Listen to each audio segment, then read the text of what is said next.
कहानी की शुरुआत में मारिया ने अपने बच्चे का इस्तेमाल किया हुआ डायपर समुद्र में फेंक दिया, लेकिन उसे बिल्कुल भी अंदाजा नहीं था कि इससे उसे एक बड़ी उम्मीद मिलने वाली है। जैसे ही डायपर का वेस्ट पानी में फैला, आसपास की कई समुद्री मछलियां उसे खाने के लिए टूट पड़ी। ये देखकर वह खुशी से झूम उठी और कंटेनर के किनारे लेटकर मछलियों को देखने लगी। उसने कंटेनर पर कई बार थपथपाया भी, लेकिन मछलियां भला उसकी आवाज कैसे सुन सकती थीं? कई दिनों से उसके पेट में अन्न का एक दाना तक नहीं गया था और उसे खाने की बेहद जरूरत थी, लेकिन खाने से भी ज्यादा जरूरी था इस अंतहीन समुद्र से बाहर निकलना। उसे समुद्र में तैरते हुए पूरे 30 दिन हो चुके थे। इस दौरान उसने एक बच्चे को भी जन्म दे दिया था, लेकिन अब उसकी जिंदगी की उल्टी गिनती शुरू हो चुकी थी। उसे पता था कि 2 दिन बाद कंटेनर पूरी तरह पानी से भर जाएगा और समुद्र की गहराइयों में डूब जाएगा। उसे लगने लगा था कि मौत अब दूर नहीं है, इसलिए मरने से पहले वह कम से कम एक बार पेट भरकर खाना चाहती थी। सामने तैरती मछलियों को देखकर उसके दिमाग में एक तरकीब आई। उसने एक स्क्रू ड्राइवर को लोहे की रॉड से बांधा और दूसरी तरफ रस्सी लगाकर एक साधारण भाला बना लिया। लेकिन जब उसने उसे पानी में फेंककर मछलियां पकड़ने की कोशिश की तो हर बार नाकाम रही। कई बार कोशिश करने के बाद भी वह एक मछली तक नहीं पकड़ सकी। आखिरकार उसकी सारी ताकत जवाब दे गई और भूख से उसके मुंह से सिर्फ खट्टा पानी निकलने लगा। लेकिन शायद किस्मत को उसकी हालत पर तरस आ गया था। जब वह थक कर लेटी हुई थी, तभी उसकी नजर आसमान में उड़ते एक विमान पर पड़ी। विमान को देखते ही वह घबराकर कंटेनर के अंदर कूद गई। उसने एक बड़ी टीवी स्क्रीन तोड़ डाली और उसका शीशा निकालकर ऊपर चढ़ने लगी, ताकि उसकी चमक से विमान का ध्यान अपनी तरफ खींच सके।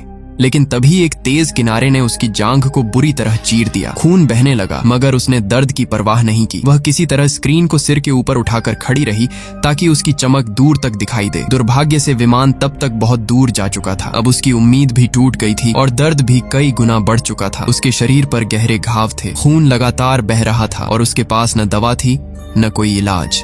लेकिन सवाल यह था कि वह और उसका बच्चा इस हालत में समुद्र के बीचों बीच पहुंचे कैसे? दरअसल उसने अपने देश में एक ऐसा अपराध किया था जिसे वहां सबसे बड़ा जुर्म माना जाता था। सिर्फ वही नहीं, उसकी 12 साल की बेटी भी उसी अपराध की दोषी थी। उसकी बेटी को सरकार पहले ही गोली मार चुकी थी। अब उसकी बारी आने वाली थी, इसलिए उसने देश छोड़कर भागने का फैसला किया। वह चोरी छिपे दूसरे देश जाने की कोशिश कर रही थी, लेकिन रास्ते में पुलिस ने उन्हें पकड़ लिया। कंटेनर में छिपे लगभग सभी लोगों को वहीं गोली मार दी गई, मगर वह चतुर थी। उसने पहले ही कंटेनर के ऊपर छिपने की जगह बना ली थी, इसलिए पुलिस उसे देख नहीं सकी और उसकी जान बच गई। हालांकि उसकी किस्मत ने उसे बचाया जरूर, लेकिन पूरी तरह साथ नहीं दिया। कंटेनर ले जाने वाले लोगों को लगा कि कंटेनर खाली है, इसलिए उन्होंने उसे बिना जांच किए जहाज पर लाद दिया। उसी रात समुद्र में भयानक तूफान आ गया। जहाज बुरी तरह हिलने लगा और कंटेनर भी उसके साथ झूलने लगा। अंदर फंसी मारिया डर के मारे चीखने लगी। कंटेनर के अंदर वह इधर उधर टकराती रही। फिर एक जोरदार झटके के साथ कंटेनर समुद्र में गिर गया और वह भी किसी चीज से टकराकर बेहोश हो गई। जब उसे होश आया तो उसने खुद को पानी में पड़ा पाया। धीरे धीरे उसे समझ आया कि कंटेनर पूरी तरह उल्टा हो चुका है। जो सामान पहले नीचे रखा था, अब उसके सिर के ऊपर लटका हुआ था। कंटेनर अभी भी हिल रहा था। उसने छोटे छोटे हवा के छेदों से बाहर झांका और यह देखकर उसके होश उड़ गए कि वह विशाल समुद्र के बीच अकेली तैर रही थी। उसे अच्छी तरह पता था कि ऐसे कंटेनर बाहर से ही खोले जा सकते हैं और अगर किसी तरह वह इसे खोल भी लेती तो समुद्र का पानी अंदर भरकर उसे तुरंत डुबो देता। इसलिए अब उसके पास सिर्फ एक ही रास्ता था, किसी तरह जिंदा रहना। उसने सबसे पहले अपने सीने के पास हाथ डालकर कुछ तलाशना शुरू किया, फिर घबराकर पूरे कंटेनर में इधर उधर खोजने लगी। आखिरकार उसे अपना मोबाइल मिल गया। इस वक्त वही उसकी जिंदगी की आखिरी उम्मीद था। स्क्रीन टूटी हुई थी, लेकिन फोन अभी भी चालू हो रहा था। मगर जब उसने उसे अनलॉक करने की कोशिश की तो पता चला कि स्क्रीन का एक हिस्सा काम नहीं कर रहा था। उसने बार बार कोशिश की, लेकिन फोन नहीं खुला। वह लगभग टूट चुकी थी कि तभी उसकी नजर ऊपर लटके एक बैग पर पड़ी। उसे उम्मीद हुई कि शायद उसमें कोई दूसरा फोन हो। उसने बैग खाली किया और सचमुच उसमें एक पुराना फोल्डिंग फोन मिला। सबसे बड़ी बात, उसकी बैटरी लगभग पूरी भरी हुई थी, लेकिन किस्मत ने यहाँ भी साथ नहीं दिया। फोन का सिम कार्ड लॉक था। उसने कई बार डिफॉल्ट पासवर्ड डालने की कोशिश की और आखिरकार सिम हमेशा के लिए लॉक हो गया। गुस्से में उसने फोन फेंक दिया। उसी समय उसके पेट में तेज दर्द उठा। उसे डर लगा कि शायद कंटेनर के गिरने के दौरान लगी चोट से उसके पेट में पल रहा बच्चा मर गया हो। वह घबराकर अपना पेट दबाने लगी। कुछ देर बाद उसे बच्चे की हलचल महसूस हुई और उसने राहत की सांस ली। लेकिन तभी कंटेनर के अंदर पानी बहने जैसी तेज आवाज सुनाई दी। वह आवाज का पीछा करते हुए आगे बढ़ी और देखा कि हवा आने जाने वाले छोटे छेदों से समुद्र का पानी अंदर घुस रहा है। अगर जल्दी कुछ नहीं किया गया तो कंटेनर जल्द ही डूब जाएगा। लेकिन हैरानी की बात यह थी कि वह पूरी तरह घबराई नहीं। उसकी नजर पास रखे लकड़ी के बक्सों पर गई। उसे उम्मीद थी कि शायद उनमें कुछ ऐसा सामान हो जो उसकी मदद कर सके। वह एक बक्से के पास गई और उसे खोलने लगी। जैसे ही ढक्कन खुला, उसके चेहरे पर खुशी आ गई। उसे लगा कि अंदर खाने के डिब्बों से भरा पूरा एक बॉक्स रखा है। इतने दिनों की भूख के बाद यह किसी खजाने से कम नहीं था। लेकिन जब उसने एक डिब्बा उठाकर ध्यान से देखा तो उसकी खुशी पल भर में गायब हो गई। वह खाने का डिब्बा नहीं था। पूरा बॉक्स सिर्फ प्लास्टिक के फूड कंटेनरों से भरा हुआ था। उसने निराश होकर उन्हें वापस फेंक दिया। फिर उसने दूसरा लकड़ी का बक्सा खोला। इस बार अंदर देखकर उसे लगा जैसे वह अचानक अमीर बन गई हो। बक्से में एकदम नए और महंगे ब्रा के डिब्बे भरे हुए थे। अगर वह कभी जमीन पर वापस पहुंचती और इन्हें बेच पाती तो अच्छी खासी रकम मिल सकती थी। लेकिन फिलहाल पैसे का कोई मतलब नहीं था। सबसे जरूरी था जिंदा रहना। उसने गहरी सांस ली और खुद को याद दिलाया कि इस समय दौलत, कपड़े या दूसरी चीजों की कोई कीमत नहीं है। सबसे पहले उसे अपनी जान बचानी थी। उसके कपड़े पूरी तरह भीग चुके थे और शरीर लगातार ठंड से कांप रहा था। इसलिए उसने अपनी भीगी हुई जैकेट उतार दी और उस बक्से में रखी नई ब्रा में से एक पहन ली। उस समय उसके लिए ना उसका साइज मायने रखता था और न ही रंग। उसे बस अपने शरीर को थोड़ा सूखा और आरामदायक रखना था।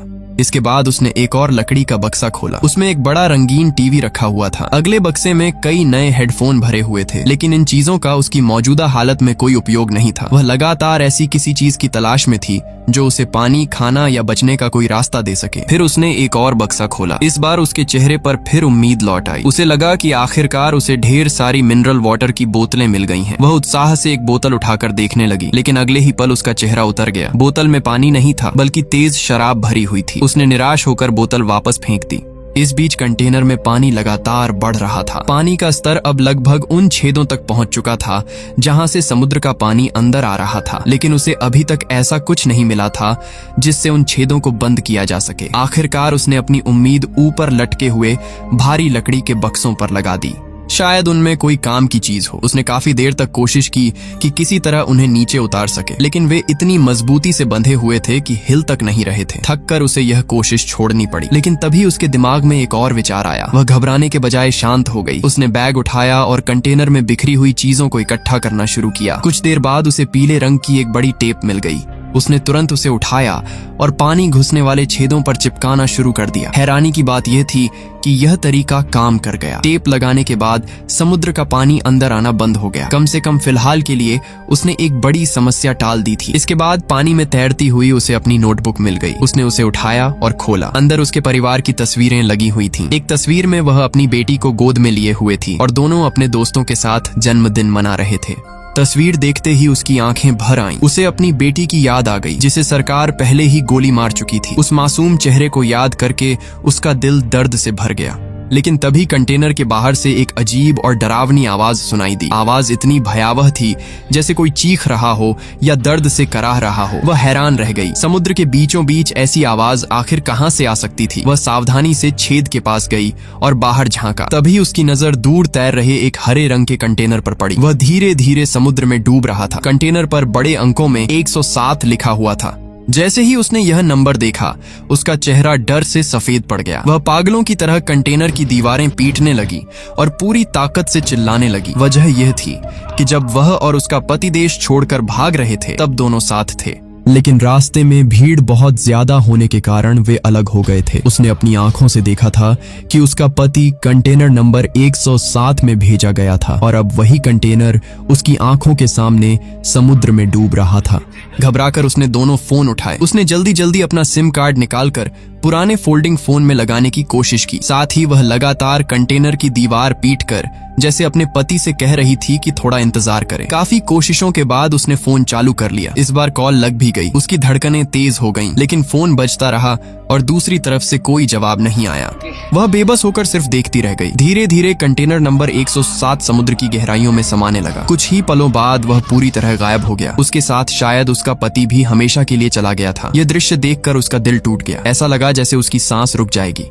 लेकिन किस्मत उसे शोक मनाने का मौका भी नहीं देना चाहती थी। उसी समय उसके पेट में फिर से अजीब हलचल शुरू हो गई। इस बार दर्द पहले से भी ज्यादा भयानक था। उसके पूरे शरीर में ऐंठन होने लगी। दर्द की लहरें बार बार उठ रही थीं और वह खुद को संभाल नहीं पा रही थी। काफी देर बाद जब दर्द थोड़ा कम हुआ तो उसने पास पड़ी एक स्विस आर्मी नाइफ उठा ली। वह चुपचाप उसकी चमकदार धार को देखती रही। उसकी बेटी मर चुकी थी। उसका पति भी शायद अभी अभी उसकी आंखों के सामने समुद्र में डूब गया था। वह पूरी तरह अकेली रह गई थी। उस पल उसके मन में एक खतरनाक ख्याल आया। उसे लगा कि अब जीने का कोई मतलब नहीं बचा है। अगर वह चाहे तो इसी चाकू से अपनी तकलीफ खत्म कर सकती है।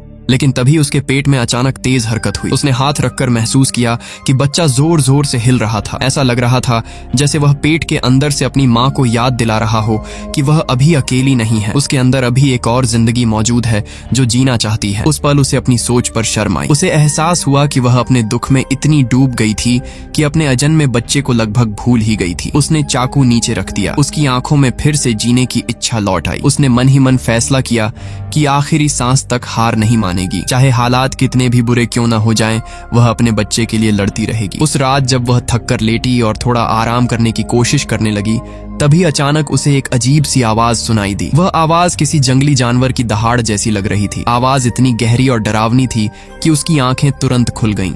उसने झट से टॉर्च जलाई और अंधेरे में रोशनी डालकर देखने लगी, लेकिन उसे सिर्फ पानी में तैरते हुए लकड़ी के बक्से दिखाई दिए। वहां कोई जानवर नहीं था। कुछ पल तक उसने चारों तरफ नजर दौड़ाई, मगर कुछ भी असामान्य दिखाई नहीं दिया।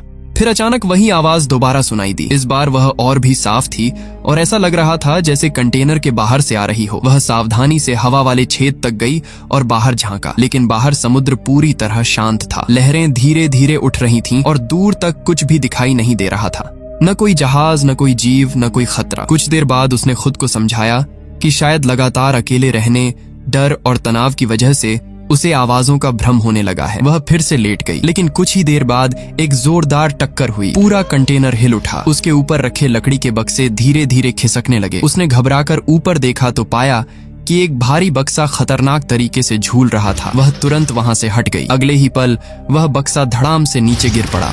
बक्सा टूट गया और उसके अंदर भरे हुए सैकड़ों पीले रबर के खिलौना बतख बाहर बिखर गए। लेकिन इस टक्कर ने एक नई मुसीबत खड़ी कर दी। बक्सा गिरने से कंटेनर का संतुलन बिगड़ गया। समुद्र का पानी तेजी से अंदर घुसने लगा। पानी का स्तर इतनी तेजी से बढ़ा कि कुछ ही पलों में पूरा कंटेनर डूबने की कगार पर पहुंच गया। वह घबराकर एक रस्सी पकड़कर लटक गई, लेकिन पानी लगातार बढ़ता जा रहा था। आखिरकार समुद्र का पानी पूरे कंटेनर को निगल गया।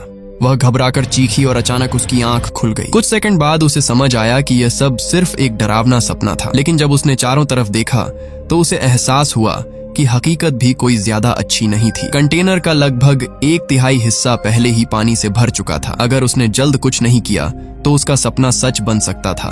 तभी उसकी नजर उन छेदों पर गई जिन्हें उसने टेप से बंद किया था। तेज लहरों और पानी के दबाव की वजह से टेप उखड़ चुकी थी। अब पानी फिर से अंदर घुस रहा था। इस बार समस्या और बड़ी थी, क्योंकि पानी का स्तर लगभग छेदों तक पहुंच चुका था। अब सिर्फ टेप लगाकर उन्हें बंद करना संभव नहीं था।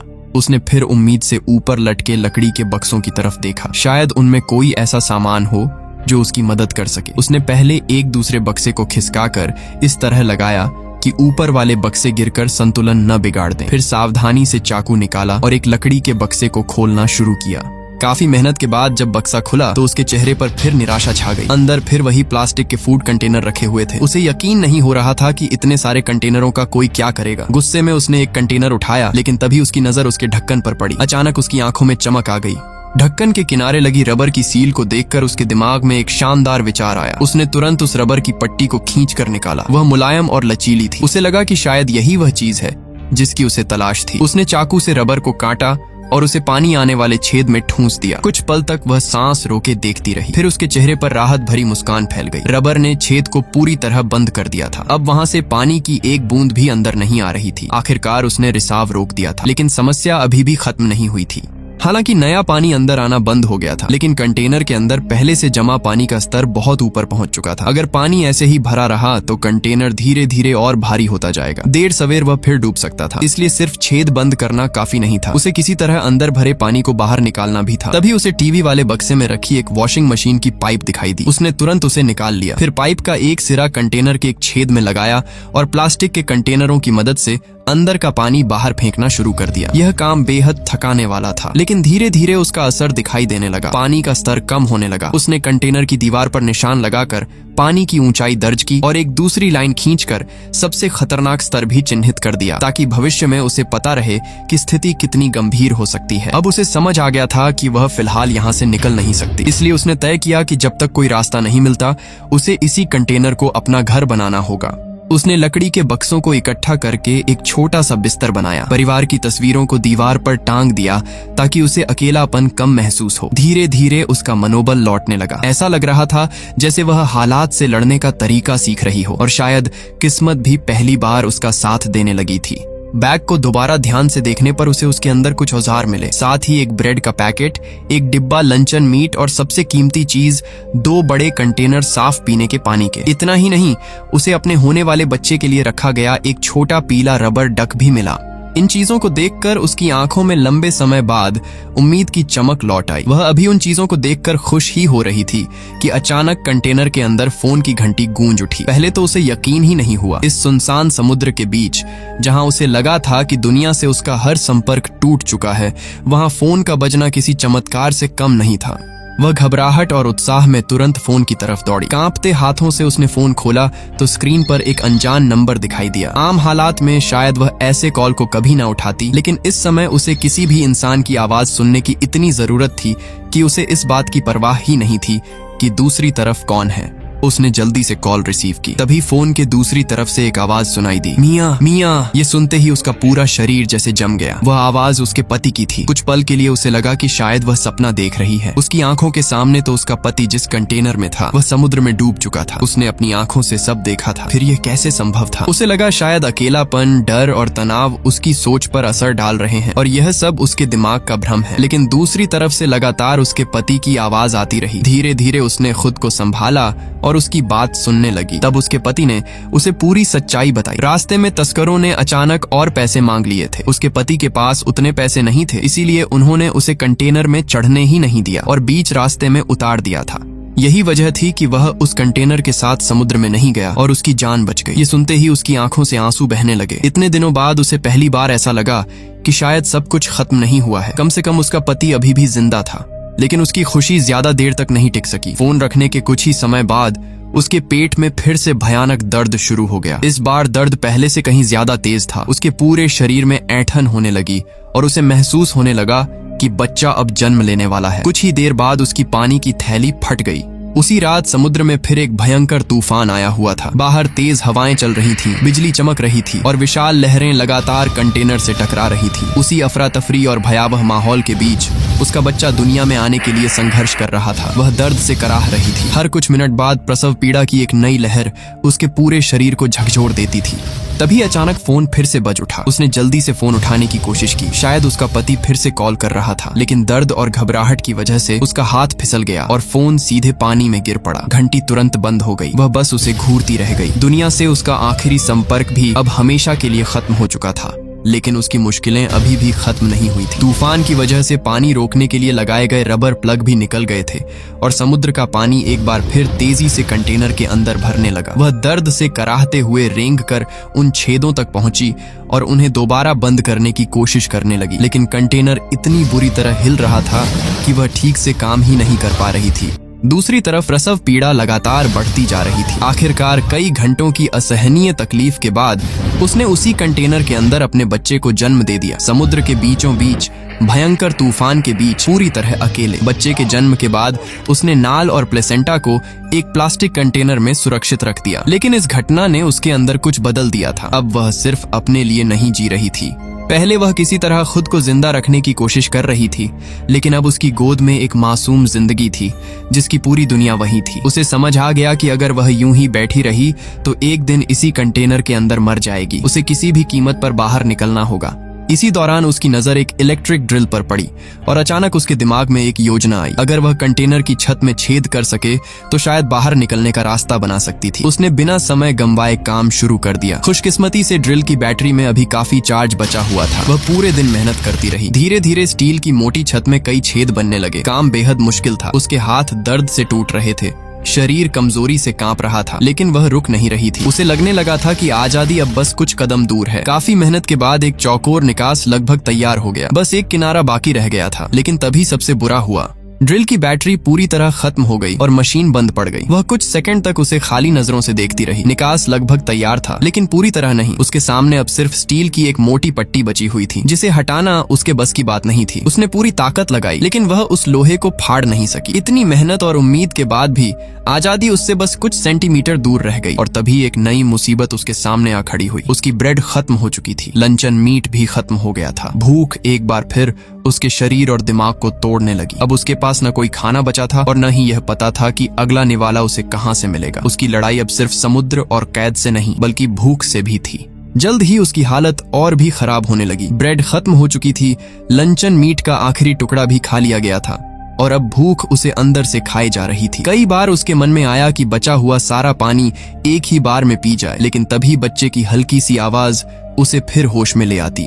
हर बार जब वह अपने बच्चे को देखती, उसे याद आ जाता कि अब उसे सिर्फ अपने लिए नहीं, बल्कि उस नन्ही जान के लिए भी जिंदा रहना है। चाहे हालात कितने भी बुरे क्यों न हो, उसे आखिर तक लड़ना होगा। उसी दौरान उसने एक बार फिर अपना टूटा हुआ मोबाइल उठाया और उसे अनलॉक करने की कोशिश करने लगी। उसे उम्मीद थी कि शायद इस बार कोई चमत्कार हो जाए, लेकिन नतीजा पहले जैसा ही रहा। उसने बार बार कोशिश की, मगर स्क्रीन का खराब हिस्सा उसकी हर कोशिश को बेकार कर देता। जितनी बार वह कोशिश करती, उतनी ही ज्यादा निराश होती जाती। आखिरकार उसका सब्र जवाब दे गया। वह गुस्से में पागल हो उठी और आसपास रखी चीजें उठाकर इधर उधर फेंकने लगी। लेकिन इसी गुस्से और अफरा तफरी के बीच उसे एक ऐसी चीज मिल गई जिसने उसकी उम्मीद फिर से जगा दी। वह चीज थी उसकी छोटी सी स्विस आर्मी नाइफ। उसने उसे खोला और ध्यान से देखने लगी। तभी उसे उसमें लगी छोटी आरी दिखाई दी। उसे देखते ही उसके मन में फिर एक उम्मीद जागी। अगर ड्रिल काम नहीं कर पाई तो शायद ये छोटी आरी वही काम पूरा कर सके। उसने बिना देर किए उस अधूरे निकास पर काम शुरू कर दिया। स्टील की मोटी चादर को हाथ से काटना लगभग नामुमकिन था, लेकिन उसके पास और कोई रास्ता भी नहीं था।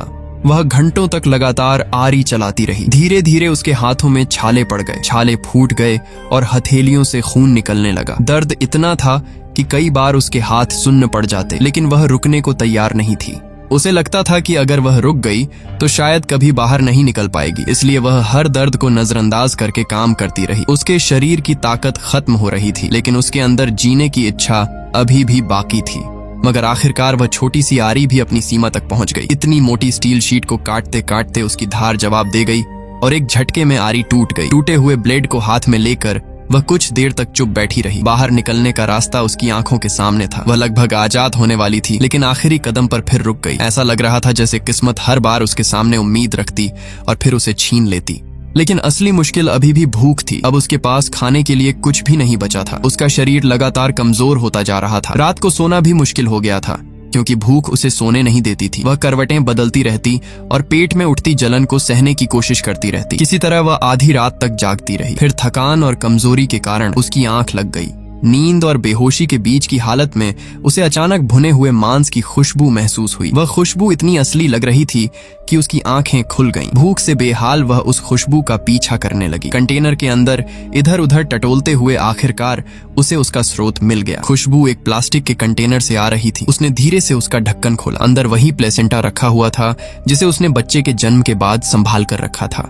लेकिन उस समय उसकी हालत ऐसी थी कि उसे वह प्लेसेंटा किसी स्वादिष्ट भुने हुए मांस के टुकड़े जैसा दिखाई दे रहा था। भूख ने उसकी सोचने समझने की क्षमता पर असर डाल दिया था। वह उसे हाथ में पकड़े काफी देर तक देखती रही। उसके मुंह में पानी भर आया। आखिरकार उसने एक लंबी सांस ली और उसका एक टुकड़ा काट कर खा लिया।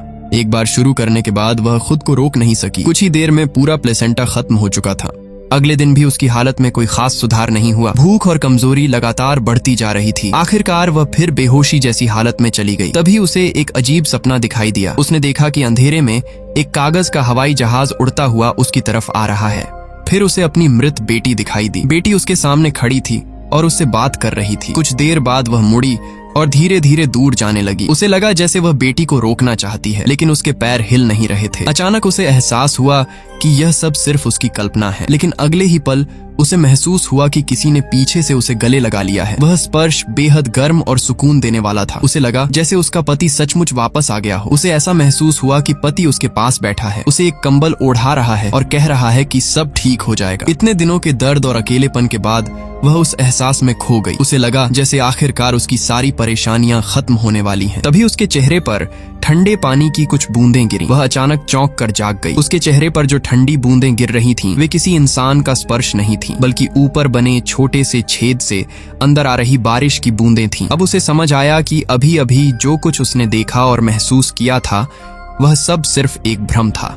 न उसकी बेटी वहां थी, न उसका पति। वह अब भी उसी कंटेनर में फंसी हुई थी, समुद्र के बीचों बीच, पूरी तरह अकेली। लेकिन इस बार वह निराश नहीं हुई। उल्टा बारिश की उन बूंदों ने उसके अंदर फिर से जीने की इच्छा जगा दी। इतने दिनों बाद उसे ताजा पानी मिला था। वह तुरंत उठी और जितने भी प्लास्टिक कंटेनर उसके पास थे, उन्हें खोलकर बारिश का पानी जमा करने लगी। हर बूंद उसके लिए सोने से भी कीमती थी। फिर उसने खाली डिब्बों और बर्तनों में भी पानी इकट्ठा करना शुरू कर दिया। कुछ देर बाद उसकी नजर एक पुराने डिब्बे पर पड़ी जिसमें पहले खाना रखा गया था। वह सोच रही थी कि शायद उसके अंदर कहीं थोड़ा बहुत बचा हुआ हिस्सा मिल जाए जिसे वह खा सके। लेकिन तभी उसकी नजर डिब्बे के मुड़े हुए धातु वाले ढक्कन पर गई और उसके दिमाग में अचानक एक नया विचार कौंधा। वह तेजी से उस धातु के टुकड़े को निकालने लगी। फिर उसने एक पट्टी जैसी चीज ढूंढी और उसे उस जगह फंसा दिया जहां ड्रिल और आरी से काटा गया हिस्सा अधूरा रह गया था। इसके बाद उसने अपनी बची हुई सारी ताकत एक जगह इकट्ठी की और पूरी शक्ति से नीचे की तरफ खींचा। कुछ सेकंड तक कुछ नहीं हुआ।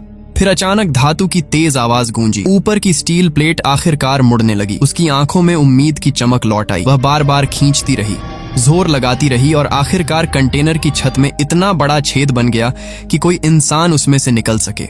इतने दिनों की मेहनत, दर्द, भूख, चोट और अकेलेपन के बाद आखिरकार उसने उस अंधेरे कैद खाने से बाहर निकलने का रास्ता बना लिया था। उसने अपने बच्चे को सीने से लगाया और धीरे धीरे ऊपर चढ़ गई। जब वह कंटेनर के ऊपर पहुंची तो पहली बार कई दिनों बाद खुला आसमान उसकी आंखों के सामने था। लेकिन बाहर का नजारा देखकर उसके मन में खुशी के साथ एक नई निराशा भी पैदा हो गई। जहां तक नजर जाती थी वहां सिर्फ समुद्र ही समुद्र था। चारों तरफ अनंत पानी फैला हुआ था। उस विशाल समुद्र के सामने वह खुद को रेत के एक कण से भी छोटा महसूस कर रही थी। उसे एहसास हुआ कि कंटेनर से बाहर निकलना सिर्फ एक कैद से आजादी थी। असली मुसीबत तो अभी भी उसके सामने खड़ी थी। वह एक मुश्किल से निकलकर दूसरी, उससे भी बड़ी मुश्किल में आ गई थी। और तभी उसे अपनी टांग में तेज दर्द महसूस हुआ। कुछ समय पहले जब उसने विमान का ध्यान खींचने की कोशिश की थी, तब उसकी जांघ बुरी तरह कट गई थी। घाव अभी भी खुला हुआ था और लगातार खून बह रहा था। अगर उसका इलाज नहीं हुआ तो कंटेनर के डूबने का इंतजार किए बिना ही वह खून की कमी से मर सकती थी। लेकिन इतने दिनों के संघर्ष ने उसे हार मानना नहीं सिखाया था। अब वह हर समस्या का कोई न कोई हल ढूंढने लगी थी। उसने टूटे हुए टीवी को खोला और उसके अंदर से पतले पतले तांबे के तार निकाल ली। फिर उसने शराब की बोतल उठाई। पहले एक घूंट पिया ताकि खुद को थोड़ा हिम्मत दे सके। उसके बाद उसने वही शराब सीधे अपने घाव पर डाल दी। शराब लगते ही दर्द ऐसा हुआ कि उसकी चीख निकल गई, लेकिन उसने खुद को संभाले रखा। घाव को साफ करने के बाद उसने उन तांबे के तारों की मदद से अपनी फटी हुई जांघ को सिलना शुरू कर दिया। हर टांका दर्द से भरा हुआ था, लेकिन वह जानती थी कि अगर यह नहीं किया तो उसकी मौत तय है। आखिरकार उसने किसी तरह अपना घाव बंद कर लिया। इन सब मुश्किलों के बीच उसका दिमाग लगातार नए तरीके सोच रहा था। उसे अचानक उन हेडफोन्स की याद आई जो उसे बक्सों में मिले थे। आम इंसान के लिए वे सिर्फ हेडफोन थे, लेकिन उसके लिए अब हर चीज एक संसाधन बन चुकी थी। उसने पूरी रात मेहनत करके उन हेडफोन्स की तारों को आपस में जोड़ना शुरू किया। धीरे धीरे उसने उनसे एक अस्थायी जाल तैयार कर लिया।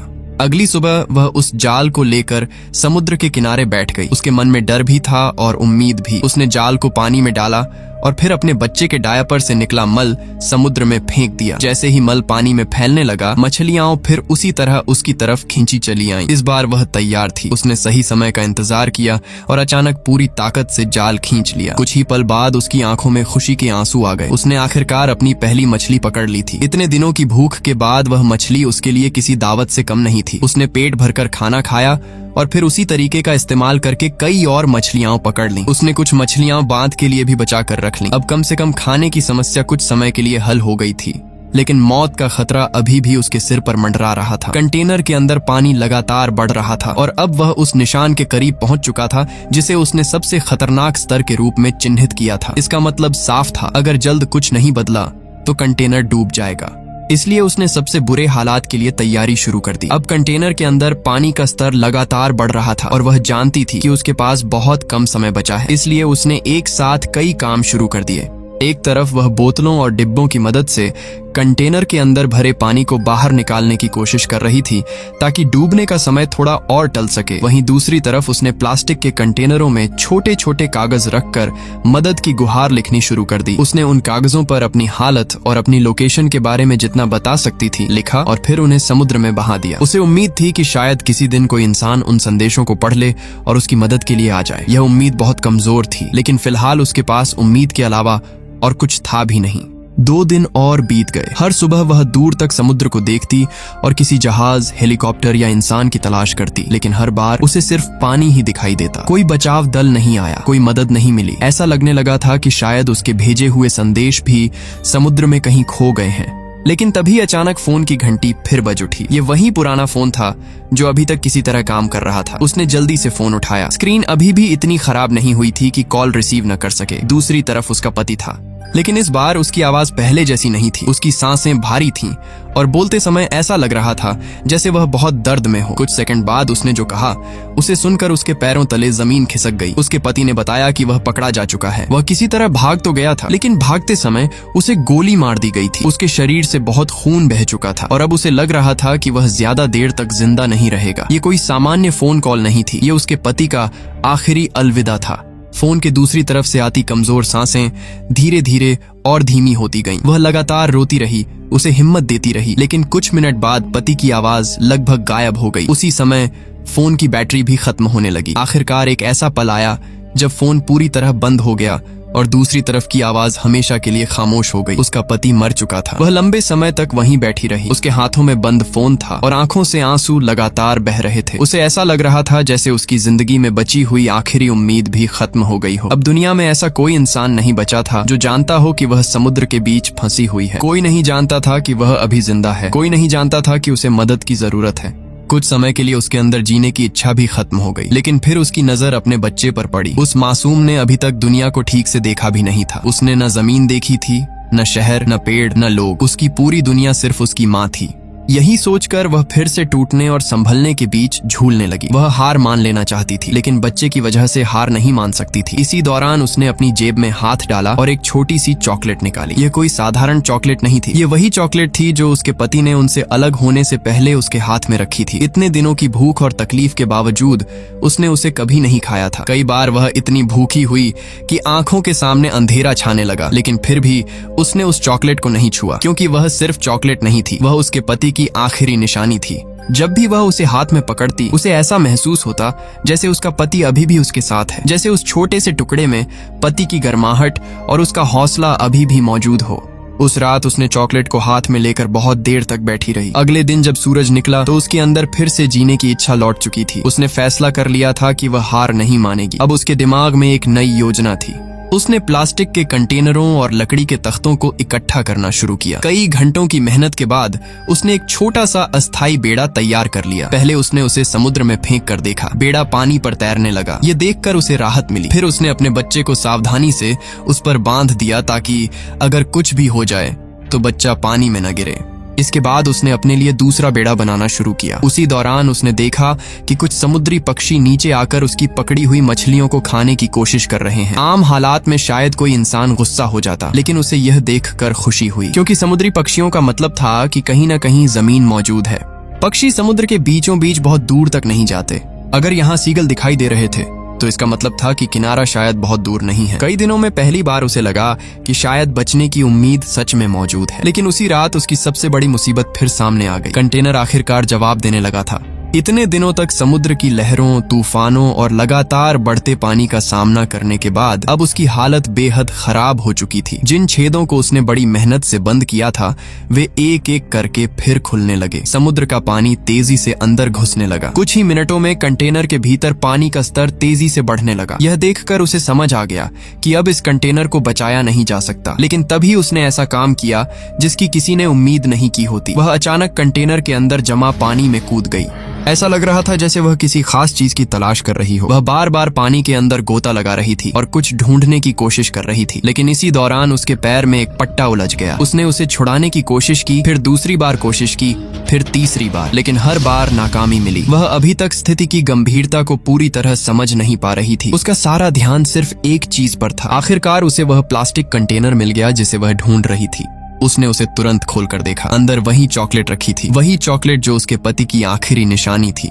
समुद्र में बह जाने के बावजूद वह उसे छोड़ना नहीं चाहती थी। उसके लिए वह सिर्फ खाने की चीज नहीं थी, वह उसके पति की आखिरी याद थी, एक ऐसी चीज जिसे वह किसी भी कीमत पर खोना नहीं चाहती थी। लेकिन इस कोशिश में वह समय भूल गई। अब तक समुद्र का पानी लगभग पूरे कंटेनर को भर चुका था। उसने नीचे गोता लगाकर अपने पैर में फंसी रस्सी काटने की कोशिश की, लेकिन पानी के भीतर ताकत लगाना आसान नहीं था। ऊपर से कंटेनर तेजी से डूब रहा था।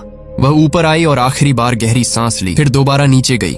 इस बार उसने पूरी ताकत लगाई और आखिरकार रस्सी काट दी। लेकिन जब तक वह आजाद हुई तब तक कंटेनर लगभग पूरी तरह समुद्र में समा चुका था।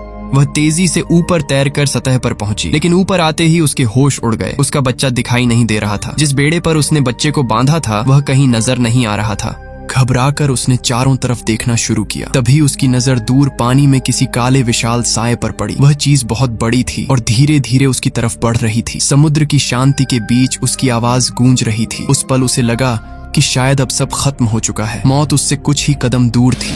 इसी दौरान उसके मन में अपने देश की याद आई और उसके अंदर गुस्सा भर गया। उसे याद आया कि आखिर वह यहाँ पहुंची ही क्यों थी। उसके देश में एक बेहद क्रूर कानून लागू किया गया था। आबादी बहुत बढ़ चुकी थी और संसाधन कम पड़ रहे थे। इसलिए सरकार ने फैसला किया था कि गर्भवती महिलाओं और बच्चों को मार दिया जाएगा ताकि जनसंख्या कम की जा सके। यही वजह थी कि उसकी बेटी को गोली मार दी गई थी और यही वजह थी कि वह खुद अपने अजन्मे बच्चे के साथ भागने पर मजबूर हुई थी। उसने सोचा अगर वह अपने देश में होती तो शायद अब तक मर चुकी होती।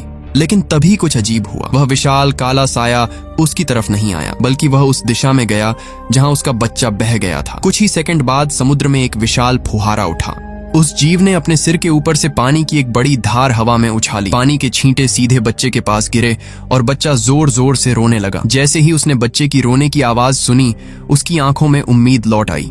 वह तुरंत उस दिशा में तैरने लगी। आवाज का पीछा करते हुए आखिरकार उसने अपने बच्चे को ढूंढ लिया। उसने राहत की सांस ली और फिर पीछे मुड़कर उस विशाल जीव को देखा। तभी उसे एहसास हुआ कि वह कोई समुद्री राक्षस नहीं था। वह सिर्फ एक विशाल व्हेल थी, एक साधारण व्हेल जिसने अनजाने में उसकी मदद कर दी थी।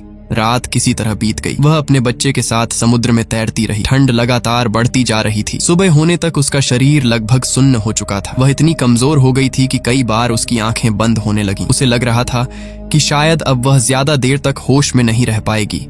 लेकिन तभी उसे ऊपर से सीगल पक्षियों की आवाज सुनाई दी। उसने तुरंत सिर उठाकर देखा। कुछ समुद्री पक्षी उसके ऊपर मंडरा रहे थे। उसे एक विचार आया। उसने अपनी बची हुई मछलियों में से कुछ टुकड़े निकाले और उन्हें ऊपर हवा में उछालना शुरू कर दिया।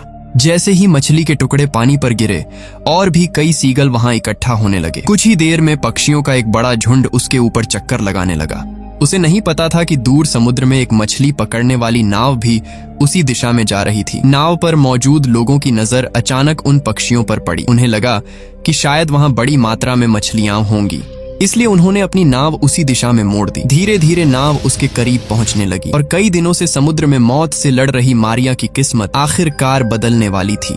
जैसे जैसे मछली पकड़ने वाली नाव करीब आती गई, मारिया को इसकी भनक तक नहीं थी। वह अपने बच्चे को सीने से लगाए बस किसी तरह तैरते रहने की कोशिश कर रही थी। दूसरी तरफ नाव पर मौजूद लोगों ने सबसे पहले पानी में तैरता हुआ छोटा सा बेड़ा देखा। दूर से उन्हें सिर्फ इतना दिखाई दिया कि समुद्र के बीच कोई अजीब सी चीज तैर रही है। जिज्ञासा में वे और करीब पहुंचे। जब उन्होंने उस बेड़े को पानी से बाहर निकाला तो उनके होश उड़ गए। बेड़े पर एक छोटा बच्चा बंधा हुआ था। बच्चे का चेहरा पीला पड़ चुका था। उसका शरीर ठंड से अकड़ गया था और पहली नजर में ऐसा लग रहा था मानो उसकी सांसें बंद हो चुकी हों। नाव पर मौजूद लोग घबरा गए। उन्हें लगा कि शायद वे बहुत देर से पहुंचे हैं। लेकिन तभी अचानक बच्चे के मुंह से रोने की आवाज निकली। ये सुनते ही सभी ने राहत की सांस ली। बच्चा जिंदा था, लेकिन अब उनके मन में एक नया सवाल था। समुद्र के बीचों बीच एक बच्चा अकेला कैसे पहुंच गया? उसके माता पिता कहाँ हैं? यह सोचकर वे चारों तरफ देखने लगे। तभी उनमें से एक की नजर बेड़े से बंधी एक रस्सी पर पड़ी। वह रस्सी अभी भी समुद्र के अंदर कहीं जा रही थी। उन्होंने तुरंत रस्सी पकड़कर खींचना शुरू किया। जैसे जैसे रस्सी ऊपर आती गई, उनका चेहरा गंभीर होता गया। कुछ देर बाद समुद्र के भीतर से महिला का शरीर दिखाई दिया। वह पूरी तरह बेहोश थी। उसके शरीर में कोई हरकत नहीं थी। ऐसा लग रहा था कि वह अब जिंदा नहीं बची। उन्होंने तुरंत उसे नाव पर खींच लिया। उसका चेहरा सफेद पड़ चुका था, होंठ नीले हो चुके थे और उसकी सांसें महसूस नहीं हो रही थीं। नाव पर मौजूद लोगों ने तुरंत उसकी जान बचाने की कोशिश शुरू कर दी। उन्होंने उसे सीधा लिटाया और कृत्रिम सांस देने की कोशिश की, लेकिन कोई प्रतिक्रिया नहीं मिली। फिर उन्होंने उसके सीने पर दबाव डालना शुरू किया। कुछ मिनट तक कोशिश चलती रही, लेकिन कोई नतीजा नहीं निकला। धीरे धीरे सभी के चेहरे पर निराशा दिखाई देने लगी। आखिरकार उनमें से एक ने दूसरे की तरफ देखा। दोनों की आंखों में वही सवाल था, क्या अब बहुत देर हो चुकी है? उसी समय पास में रखा बच्चा फिर से जोर जोर से रोने लगा। बच्चे की आवाज सुनकर उनमें से एक महिला ने उस बेहोश माँ की तरफ देखा। उसके चेहरे पर झुंझलाहट और मजबूरी दोनों दिखाई दे रही थी। शायद उसके मन में यही चल रहा था कि अगर यह माँ सचमुच मर गई तो अब इस अनजान बच्चे की जिम्मेदारी किस पर आएगी। इसी सोच के साथ उसने हार मानने के बजाय एक बार फिर पूरी ताकत से महिला के सीने पर दबाव डालना शुरू कर दिया। अचानक महिला के शरीर में हलचल हुई। अगले ही पल उसके मुंह से समुद्र का पानी बाहर निकला। वह जोर जोर से खांसने लगी। फिर धीरे धीरे उसकी आंखें खुल गईं। वह जिंदा थी। इतने दिनों तक समुद्र, भूख, अकेलेपन, दर्द, तूफान और मौत से लड़ने के बाद आखिरकार वह बच गई थी। अनंत समुद्र के बीच जहां हर पल उसकी मौत तय लग रही थी, वहीं उसने असंभव को संभव कर दिखाया था। कुछ लोग इस कहानी को सिर्फ एक सर्वाइवल थ्रिलर की कहानी मानते हैं, लेकिन अगर ध्यान से देखा जाए तो यह सिर्फ जिंदा बचने की कहानी नहीं है। ये एक माँ की कहानी है। एक ऐसी माँ की जिसने अपने बच्चे के लिए हर मुश्किल का सामना किया। उसने भूख से लड़ाई की, समुद्र से लड़ाई की, अकेलेपन से लड़ाई की, दर्द से लड़ाई की और यहाँ तक कि अपने देश के निर्दयी कानूनों से भी लड़ाई की। वह कंटेनर कितना भी मजबूत क्यों न रहा हो, वह एक माँ के उस इरादे को कैद नहीं कर सका जो अपने बच्चे को जिंदा देखना चाहती थी। समुद्र कितना भी विशाल क्यों न रहा हो, वह उसके जीने की इच्छा को डुबो नहीं सका। उसने साबित कर दिया कि चमत्कार आसमान से नहीं उतरते। चमत्कार तब पैदा होते हैं जब इंसान हर उम्मीद टूट जाने के बाद भी हार मानने से इनकार कर देता है। वह निराशा के सबसे गहरे समुद्र से होकर गुजरी, लेकिन आखिर में उसने खुद को बचा लिया और उसी संघर्ष में उसे अपनी सबसे बड़ी ताकत भी मिल गई, एक माँ का प्यार जो मौत से भी बड़ा साबित हुआ।